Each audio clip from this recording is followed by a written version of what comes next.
ನಮಸ್ಕಾರ ಅಭ್ಯರ್ಥಿಗಳೇ, ಪಾಲಕರೇ ಮತ್ತು ವಿದ್ಯಾರ್ಥಿಗಳೇ, ನಮ್ಮ ಚಾನಲ್ಗೆ ಸ್ವಾಗತ.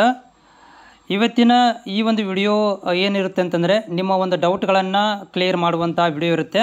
ಈಗಾಗಲೇ ನಾನು ಸುಮಾರು ವಿಡಿಯೋಗಳನ್ನು ಕೂಡ ಅಪ್ಡೇಟ್ ಮಾಡಿದ್ದೀನಿ ಮತ್ತು ಹೊಸದೇನಾದರೂ ಅಪ್ಡೇಟ್ ಬಂದರೂ ಕೂಡ ಈ ಒಂದು ಚಾನಲಲ್ಲಿ ನಾನು BEdಗೆ ಸಂಬಂಧಿಸಿದಂಥ ಅಪ್ಡೇಟ್ಗಳನ್ನು ಕೂಡ ಮಾಡ್ತೇನೆ, ಕೌನ್ಸಿಲಿಂಗ್ ಸಂಬಂಧಿಸಿದಂಥ ಅಪ್ಡೇಟ್ಗಳನ್ನು ಕೂಡ ಮಾಡ್ತೇನೆ. ಇದರ ಜೊತೆಗೆ ನಿಮ್ಮಲ್ಲಿರುವಂಥ ಡೌಟ್ಗಳನ್ನು ಕೂಡ ನಾನು ಮುಕ್ತವಾಗಿ ಕಾಮೆಂಟ್ಸ್ ಬಾಕ್ಸನ್ನು ಓಪನ್ ಇಟ್ಟಿದ್ದೇನೆ. ಅಲ್ಲಿ ನೀವು ಕಾಮೆಂಟ್ಸ್ಗಳನ್ನು ಹಾಕಿರ್ತೀರಿ. ನಾನು 2 ಡೇಸಿಂದ ಸ್ವಲ್ಪ ಬ್ಯುಸಿ ಇರೋದ್ರಿಂದ ವಿಡಿಯೋಗಳನ್ನು ಮಾಡಲಿಕ್ಕೆ ಆಗಲಿಲ್ಲ.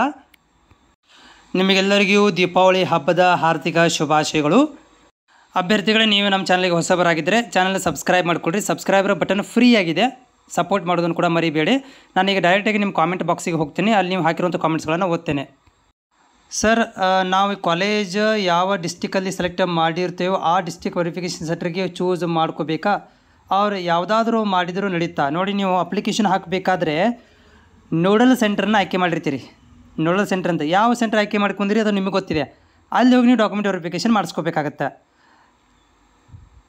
ಈ ಒಂದು ಕೂಡ ನೋಡಿ, ನೀವು ಇನ್ ಕೇಸ್ ಆಫ್ ನೀವು ಯಾದಗಿರಿಯವರಾಗಿದ್ದರು, ನೀವು ಇಲ್ಲಿ ಧಾರವಾಡದಲ್ಲಿ ಓದ್ತಾ ಇದ್ದರೆ, ನೀವು ಇಲ್ಲಿದ್ದು ಸೆಂಟರ್ ತೊಗೋಬೋದು, ಇಲ್ಲಿ ವೆರಿಫಿಕೇಷನ್ ಮಾಡಿಸ್ಕೊಳ್ಬೋದು. ಹೆಸರು ಬದಲಾವಣೆ ಮಾಡೋದು ಹೇಗೆ? ಇದರ ಮೇಲಿದೆ. ಹೆಸರು ಬದಲಾವಣೆ ಮಾಡಲಿಕ್ಕೆ ಬರೋದಿಲ್ಲ. ನೀವು ಇನ್ನೊಂದು ಹೊಸದಾಗಿ ಅಪ್ಲಿಕೇಶನ್ ಹಾಕಬೇಕು.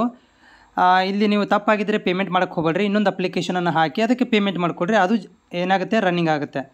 ಕನ್ನಡ ಮೀಡಿಯಂ ಒರಿಜಿನಲ್ ಇರಬೇಕಾ? ಕನ್ನಡ ಮಾಧ್ಯಮ ನಿಮಗೆ ಬೇಕೇ ಬೇಕು ಅಂತಂದರೆ, ರಿಸರ್ವೇಷನ್ ಬೇಕೇ ಬೇಕು ಅಂತಂದರೆ, ಕನ್ನಡ ಮಾಧ್ಯಮದ ರಿಸರ್ವೇಷನ್ ಪಡ್ಕೋಬೇಕಂತಂದರೆ ನೀವು ಒರಿಜಿನಲ್ ಬೇಕಾಗುತ್ತೆ.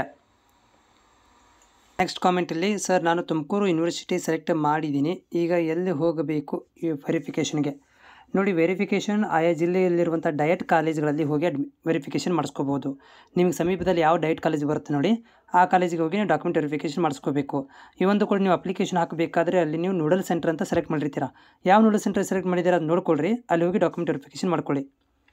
ಸರ್, ಇನ್ಕಮ್ ಡೇಟ್ ಎಕ್ಸ್ಪೈರ್ಡ್ ಆಗಿದೆ, 2 ಮಂತ್ಸ್ ಆಯಿತು, ವೆರಿಫಿಕೇಷನ್ಗೆ ಬಂದೀನಿ ಸರ್. ಅವರು GMಗೆ ಹಾಕಿ ಅಂತ ಹೇಳಿದರು, ಆದರೆ 85 ಆಗಿದೆ. ಆರ್ಟ್ಸು, OBC ಗೌರ್ಮೆಂಟ್ ಸೀಟ್ ಸಿಗುತ್ತೆ. ನೋಡಿ, GM ಹಾಕಿದರೆ ಸ್ವಲ್ಪ ಕಷ್ಟ ಆಗ್ಬೋದು. ಓಕೆ, ತೊಂದರೆ ಇಲ್ಲ, GMಲ್ಲಿ ಹಾಕ್ಬೋದು. ಬಟ್ ನಿಮಗೆ ಕಾಸ್ಟ್ ರಿಸರ್ವೇಷನ್ ಏನಾದರೂ ಬೇಕಂತಂದರೆ ನೀವು ನೋಡಿ, ಈಗ ನೆಕ್ಸ್ಟ್ ಮಂತು ಇನ್ನೊಂದು ವಾರ ಟೈಮ್ ಇದೆ ಅಷ್ಟು ನಿಮಗೆ. ಅದರ ಒಳಗಡೆ ಏನೋ 2-3 ಡೇಸ್ ಒಳಗಡೆ ಏನಾದರೂ ನಿಮಗೆ ಇನ್ಕಮ್ ಸರ್ಟಿಫಿಕೇಟನ್ನು ಮಾಡ್ಸೋಕ್ಕೆ ಆಗೋಂಗಿದ್ರೆ ಮಾಡಿಸ್ಕೊಂಬಿಡಿ. ಇಲ್ಲ ಅಂತಂದರೆ ನೀವು GMಲ್ಲಿ ಹಾಕಬೇಕಾಗತ್ತೆ. GMಲ್ಲಿ ಸ್ವಲ್ಪ ಕಾಂಪಿಟೇಷನ್ ಆಗುತ್ತೆ. ಬಟ್ ನಿಮಗೆ ಆದರೆ ಆಗಲಿ ಅಂತಂದರೆ ನೀವು ಅಪ್ಲೈ ಮಾಡ್ಕೋಬೋದು. ಬಟ್ 85ಗೆ ಸಿಗ್ತಿತ್ತು ನಿಮ್ಮ ಕಾಸ್ಟ್, OBC ಒಳಗಡೆ ಸಿಗ್ತಿತ್ತು. ಬಟ್ GMಲ್ಲಿ ಸ್ವಲ್ಪ ಕಾಂಪಿಟೇಷನ್ ಆಗುತ್ತೆ. ನೀವು ಇಷ್ಟು ದಿನ ಏನು ಮಾಡ್ತಾಯಿದ್ದೀರಿ ಅಂತ ನಮ್ಗೆ ಅರ್ಥ ಆಗೋದಿಲ್ಲ. ಬಟ್ ಈ ಕೊನೆಯ ದಿನ ಸಮೀಪದಲ್ಲೇ ಬಂದಾಗ ನೀವು ಈ ರೀತಿ ಮಾಡ್ಕೊಂಡ್ರೆ ಅದು ನಿಮಗೆ ಸ್ವಲ್ಪ ಕಾಂಪಿಟೇಷನ್ ಥರ ಆಗುತ್ತೆ. ಅಷ್ಟೇ ಬಿಟ್ಟರೆ 85ಗೆ ಆಗ್ಬೋದು, ಸಿಗುತ್ತೆ. Second round, third round, till 5 round ಇದಾವೆ. ಅದು ಯಾವ್ದಾರು ಒಂದು ರೌಂಡಲ್ಲಿ ಸಿಕ್ಕೇ. ಚಾನಲ್ ಡೌನ್ಲೋಡ್ ನೋಡೋದನ್ನ ತೋರಿಸಿ. ಚಾನಲ್ ಡೌನ್ಲೋಡ್ ಮಾಡೋದನ್ನೇ ಹೇಗೆ ತೋರಿಸಿದ್ರೆ ಆಲ್ರೆಡಿ ನಾವು ಒಂದು ವಿಡಿಯೋದಲ್ಲೂ ಕೂಡ ತೋರಿಸಿಬಿಟ್ಟಿದ್ದೀನಿ, ಯಾವ ರೀತಿಯಾಗಿ ಸೆಲೆಕ್ಟ್ ಮಾಡ್ಕೋಬೇಕಂತೇಳಿ. ಹಳೆ ವಿಡಿಯೋದಲ್ಲಿ ಕೂಡ ಹಾಕಿದ್ದೀನಿ. ಒಂದು ಸಲ ನೋಡ್ಕೊಂಡು ಮತ್ತೆ ಡೌಟ್ ಇದ್ದರೆ ಕೇಳಿ.